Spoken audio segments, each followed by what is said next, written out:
ازيك يا صديقي؟ معك احمد موسى. النهارده هحكي لك قصه مرعبه حصلت مع الفنان الكبير اللي امتعنا بتمثيله وادواره اللي جسدها رحمه الله عليه احمد راتب، وحكايته مع حارس كتاب السحر. بس قبل ما نبدا يا ريت تشترك في القناه، لسه 10 مشتركين بس ونوصل 1000 مشترك ويلا بينا.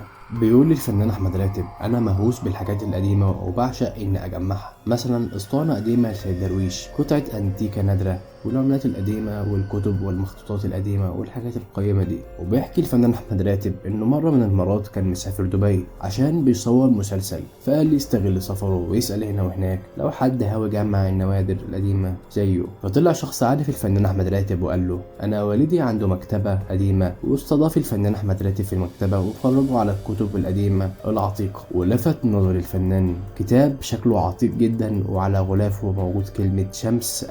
فقال له الراجل ان الكتاب ده مش عربي، ده ترجم للعربيه من مئات السنين، وعلى فكره دي النسخة الأصلية من الكتاب. بيقول للفنان أحمد راتب إن الكتاب عجبه وبيسأل الراجل لو في منه نسخة ياخدها ولا حاجة. فالراجل قال له النسخ كلها اتمنعت من السوق عشان ده كتاب سحر محرم تداوله. فقال له الفنان أحمد راتب: طب تسمح لي أحصل عليه؟ الراجل قال له أكيد اتفضل. وفعلا الفنان أحمد راتب أخد الكتاب وخلص تصويره وسافر على مصر. وبيقول للفنان أحمد راتب إن الكتاب ملمسه عادي، ولكن ورقه كله أصفر ومليان تعويذ سحرية مكتوبة بالأحمر وأشكال غريبة يقال إنها أشكال الجن الحقيقية. الورق بتاع الكتاب هش جدا وممكن ينقطع بسهوله. وبيقول للفنان احمد راتب لما يكون فاضي باذن الله هيبقى يقراه علشان وقته ما كانش يسمح. وبيحكي كل ما يجي يقراه كأن القدر بيحاول يمنعه من انه يقراه، بس للاسف حدث ما كان في الحسبان لما فكر الفنان الكبير احمد راتب يقتني كتاب سحر ملعون. بدايه حدوث الامور السيئه للفنان احمد راتب لما كان بيركن عربيته عند مبنى التلفزيون وبيبص للمرايه بتاعت العربيه، لقى شخص قاعد مبتسم ابتسامه غريبه.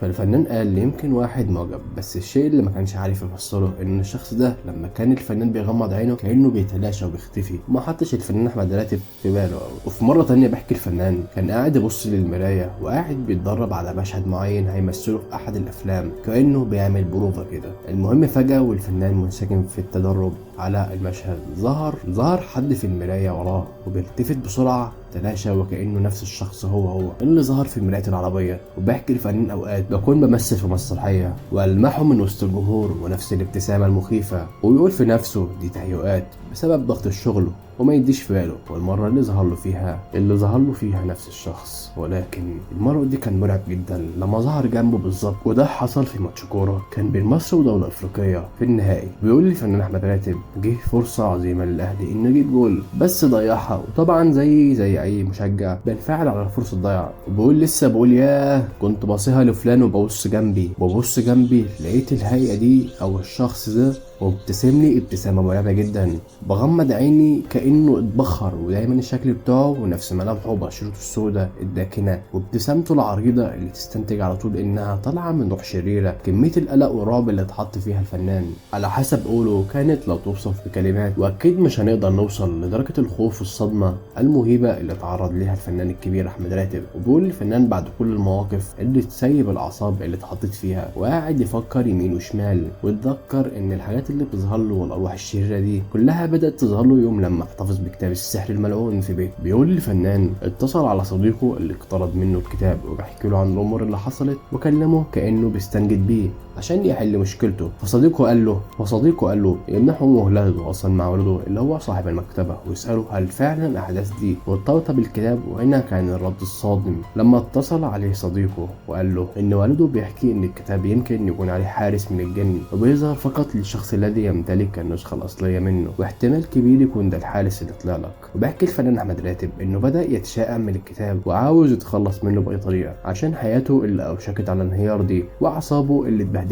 بيقول الفنان في نفسه طيب ارمي الكتاب، احرقه، اعمل ايه؟ وقعد الفنان يفكر بس قال لو عملت كل ده بدل ما يجي الحارس بتاع الكتاب يبتسم لي، افترضنا يجي ينتقم مني ويحدث افعال مضره، انا ايه مصيري وقتها؟ وبعد تفكير قرر الفنان احمد راتب ينفذ الفعل الصائب من وجهة نظره انه يهديه لاهل العلم بدل ما يقع في ايد شريرة وتضر حد.